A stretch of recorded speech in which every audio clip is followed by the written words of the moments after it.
श्री कुंज विहारी श्री सुखदेव श्री श्याम चरणदास जय श्री गुरुदेव। भक्त भक्ति भगवंत गुरु चतुर नाम वपु एक, इनके पद वंदन किए नासे विघ्न अनेक। संप्रदाय सुखदेव मुनि चरणदास गुरुद्वार, परम धर्म भागवत मत भक्ति अनन्य विचार। पूर्व में हमने श्री शुक संप्रदाय के संतों के चरित्रों की श्रृंखला प्रारंभ की। श्री शुक संप्रदाय भक्त चरितामृत ग्रंथ में जितने चरित्र थे वो हमने श्रवण किए और सभी क्रम से YouTube पर वीडियो के माध्यम से अपलोड कर दिए गए हैं।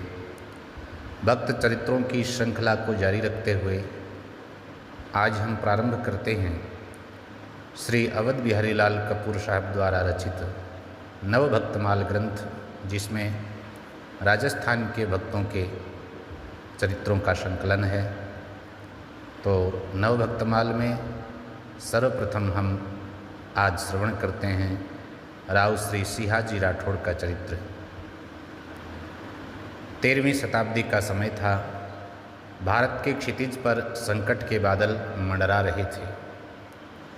मुसलमानों के आतंक से उस समय जो है देशवासी पीड़ित थे और भारत छोटे छोटे रियासतों में हिंदू राज्यों में बटा हुआ था, जो उस समय के आक्रांताओं का आक्रमणकारियों का सामना करने में असमर्थ थे।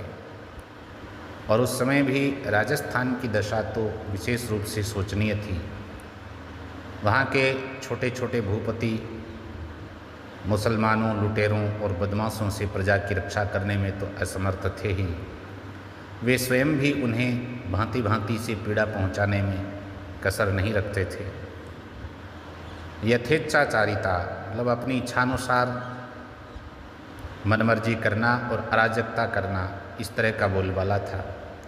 हर समय लोगों को धन संपत्ति ही नहीं, अपनी बहू बेटियों का सतीत्व तक लुट जाने का भय बना रहता था।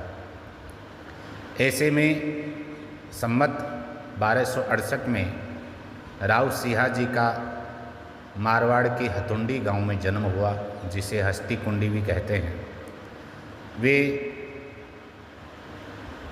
ऐसे वीर पुरुष थे जिन्होंने उस प्रदेश की अराजकता को दूर करके वहां सुख शांति स्थापित करने का महत्वपूर्ण कार्य किया।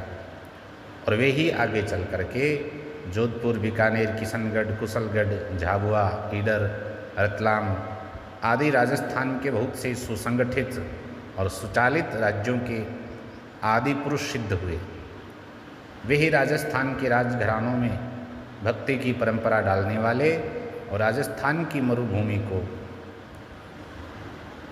भक्ति गंगा यहाँ प्रवाहित करने वाले, भक्ति गंगा की पावन धारा से सरसाने वाले भक्ति भगीरथ सिद्ध हुए। सिहाजी के पिता थे सेतराम जी और माता थी सोनगरी जी। सेतराम जी एक बड़े जागीरदार और भगवत भक्त थे। वे अपनी भक्ति के कारण संत जी ही कहलाते थे। नाभाजी ने अपने छपे में सिहाजी के साथ उनके इसी नाम का उल्लेख किया है। सेतराम जी के इष्ट थे श्री द्वारिकाधीश जी, तो वे एक बार उनके दर्शन करने द्वारिका गए। उस समय द्वारकाधीश ने उन्हें वरदान दिया कि उनके एक पुत्र होगा जो बड़ा पराक्रमी और भक्त होगा।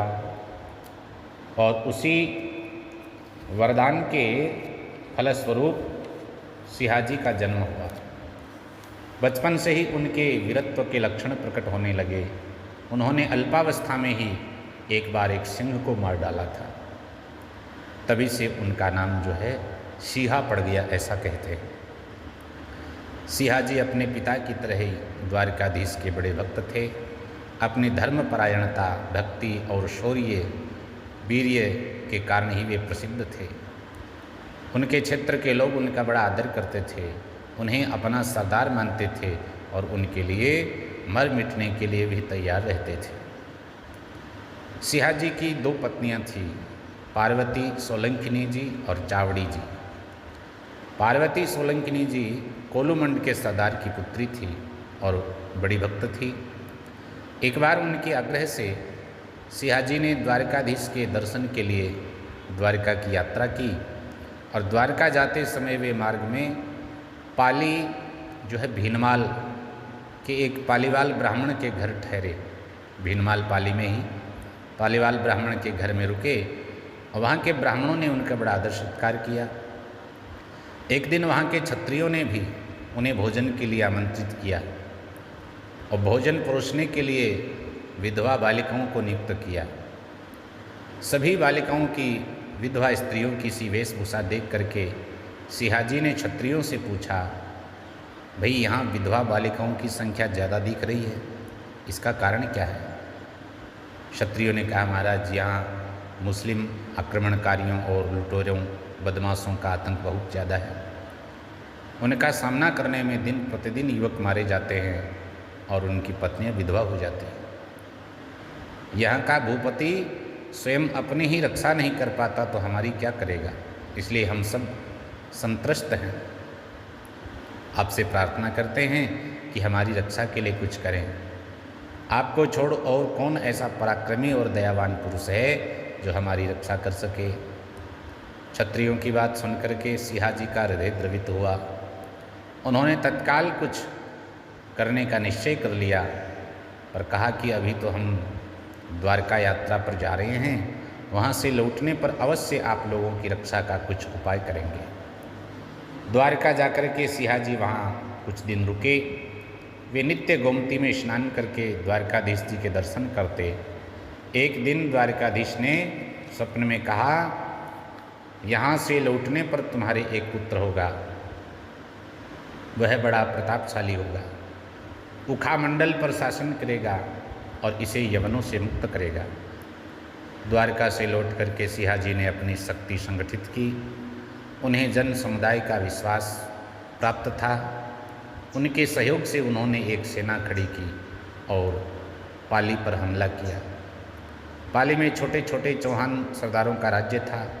उन्हें पराजित कर एक स्वतंत्र और संगठित राज्य की स्थापना की, जिस पर उन्होंने संवत 1330 तक शासन किया। जब उनके जीवन का अंतिम समय हुआ,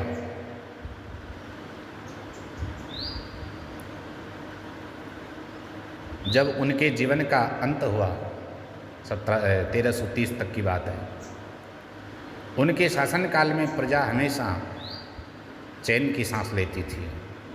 पाली मुसलमानों और लुटेरों के आतंक से प्रायः मुक्त रहा। वहाँ सत्य और धर्म की ध्वजा फहराती रही। वहाँ के लोकगीतों में उनका यश आज भी इस प्रकार से गाया जाता है। भीनमाल लीधी भड़ सिंहें सेल बजाए, दत्त दीनों संत सांग्रयो ओ जस कदे न जाए। कि सियाजी ने वीरतापूर्वक युद्ध में लड़कर के भीनमाल ले लिया।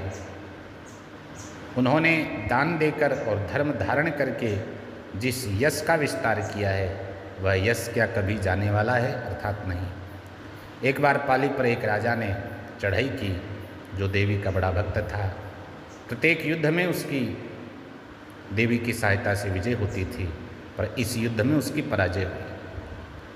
पराजय का कारण उसकी समझ में नहीं आया। वह समझा कि कोई त्रुटि हो गई, जिससे मुझ पर देवी कुपित हो गई है। रात्रि में देवी ने उससे कहा कि तुमने सियाजी पर चढ़ाई करके अच्छा नहीं किया। सियाजी द्वारकाधीश जी के अनन्य भक्त हैं। द्वारकाधीश हर समय उनकी रक्षा करते हैं। मैं भी उनकी दासी हूँ। उनके भक्त के विरुद्ध मैं तुम्हारी सहायता कैसे कर सकती हूँ? सियाजी की भक्ति अतुलनीय थी।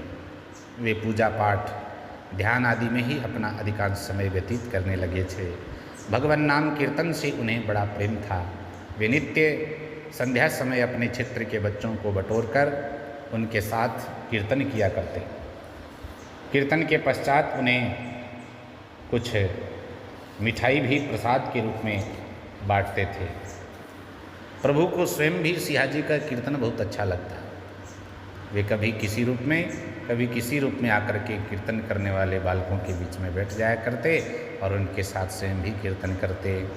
एक दिन वे आए, एक वैश्य के पुत्र का वेश बना करके। देवयोग से वह वैश्य भी उस दिन कीर्तन में आ बैठा। तो उसने अपने पुत्र को, जिसे वह अभी घर छोड़ करके आया था, वहाँ बैठे देखा और ऐसा देख कर उसे आश्चर्य हुआ। वह कई बार घर गया और घर से कीर्तन में आया, प्रति बार अपने पुत्र को दोनों ही जगह बैठा देखा। उसने यह बात सिहाजी से कही। सिहाजी ने उससे घर से अपने पुत्र को ले आने को कहा। वह घर से पुत्र को लेकर के आए, उसके पूर्व ही प्रभु अंतर्धान हो गए। सिहाजी की इच्छा थी कि वे क्षत्रियों की तरह युद्ध में लड़ते हुए शरीर त्यागें। द्वारकाधीश ने उनकी इच्छा पूरी करी। संवत 1330 में मुसलमानों की एक बड़ी फौज ने पाली पर हमला किया। बीठू गांव में घमासान युद्ध हुआ। उस युद्ध में ब्राह्मणों और गायों की रक्षा के लिए लड़ते हुए सिहाजी ने वीर गति प्राप्त की। पार्वती जी जो उनकी रानी थी, उनके साथ सती हुई। बीठू में सिहाजी की समाधि है, जिसका शिलालेख भी है। उसमें लिखा है कि उनकी मृत्यु संवत 1330 कार्तिक बदी 12 को हुई। 3 पुत्र थे सिहाजी के। राव आस्थान जी जो सिहाजी के पश्चात राजगद्दी पर बैठे और जिन्होंने 1336 में खेड़ का राज्य भी गोहिल राजपूतों से छीन करके अपने अधिकार में कर लिया। सोनजी जो ईडर के राजा हुए और अज्जजी जिनका जन्म द्वारकाधीश के आशीर्वाद से हुआ था और जिन्होंने ऊखा मंडल द्वारका क्षेत्र इस पर राज करके उसे यवनों से मुक्त किया। अज्ज के वंश में ही प्रसिद्ध भक्त शिवाजी हुए। शिवाजी दूसरे महाराष्ट्र वाले शिवाजी अलग है। ये इनके वंश में हुए, सिहाजी के वंश में, अज्ज के वंश में। आजकल उनके वंशज बाढ़ेल और बाजी नाम से जाने जाते हैं। तो ऐसे सिहाजी राठौर श्री द्वारकाधीश के परम भक्त थे। जय श्री सुखदेव, जय श्री राधे।